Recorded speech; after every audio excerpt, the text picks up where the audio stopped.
Assalamualaikum warahmatullahi wabarakatuh. Saya Ahmad Firmansyah. Di sini saya akan menjelaskan penyakit yang menular, terutama disebabkan karena infeksi oleh bakteri.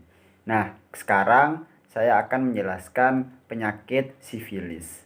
Penyakit sifilis yaitu penyakit menular seksual yang disebabkan oleh bakteri.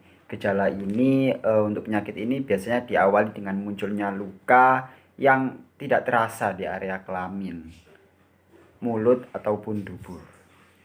Nah, luka pada area kelamin yang menjadi gejala penyakit ini seringkali tidak terlihat dan tidak terasa sakit, sehingga terkadang penderitanya itu tidak mengetahui bahwa dia sedang terkena penyakit ini, seperti itu. Nah, untuk gejala-gejalanya sendiri yang ada untuk penyakit sifilis ini memiliki gejala yang berbeda-beda. Yang pertama, sifilis primer. Sifilis primer ini sifilis yang ditandai dengan luka di tempat bakteri masuk. Kemudian sifilis sekunder. Sifilis sekunder ini ditandai dengan munculnya ruam pada tubuh. Nah, sifilis laten, yang ketiga sifilis laten. Sifilis ini tidak menimbulkan gejala, tapi bakteri ada di dalam tubuh penderita. Yang keempat yaitu sifilis tersier. Sifilis tersier ini menyebabkan kerusakan organ lainnya, yakni organ saraf, organ jantung. Nah, penyebab dari sifilis, penyakit sifilis ya. Penyakit sifilis ini jelas disebabkan oleh infeksi bakteri yang menyebar biasanya melalui hubungan seksual dengan penderita sifilis lainnya. Jadi penderita sifilis ini ketika melakukan hubungan seksual ini biasanya akan menularkan kepada orang yang tidak terkena sifilis. Seperti itu. Bakteri penyebab sifilis ini bisa juga menyebar melalui kontak fisik dengan luka yang ada pada penderita. Nah, jadi biasanya penderita si A misalnya punya penyakit sifilis. Nah, kemudian luka dan terkena pada lukanya juga, lukanya si B yang tidak terkena penyakit, maka ini akan menjadi salah satu penyebab tertularnya penyakit sifilis.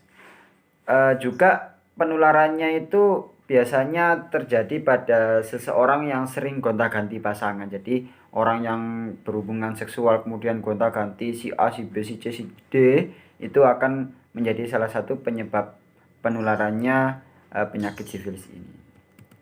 Nah, biasanya untuk diagnosis penyakit sifilis ini harus melalui dokter, pemeriksaan berupa tes darah, kemudian pengambilan cairan luka. Tes darah ini biasanya untuk mengetahui antibodinya untuk melawan sifilis, sementara pemeriksaan-pemeriksaan lainnya itu digunakan untuk mengetahui keberadaan bakteri-bakteri penyebab penyakit tersebut.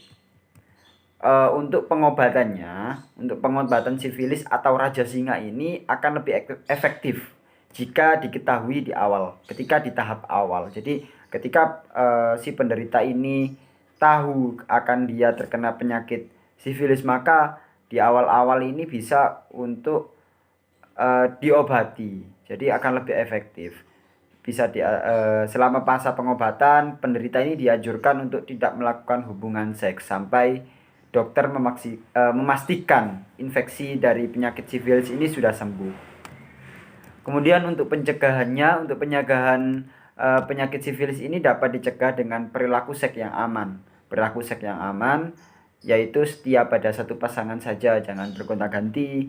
Kemudian sering-seringlah pemeriksaan atau screening terhadap penyakit ini, begitu. Kemudian menggunakan kondom saat berhubungan seksual. Penyakit ini juga perlu dilakukan screening secara rutin ya, pemeriksaan rutin tadi pada orang-orang yang memiliki faktor resiko tinggi penyakit ini. Mungkin itu saja yang bisa saya sampaikan, kurang lebihnya mohon maaf. Assalamualaikum warahmatullahi wabarakatuh.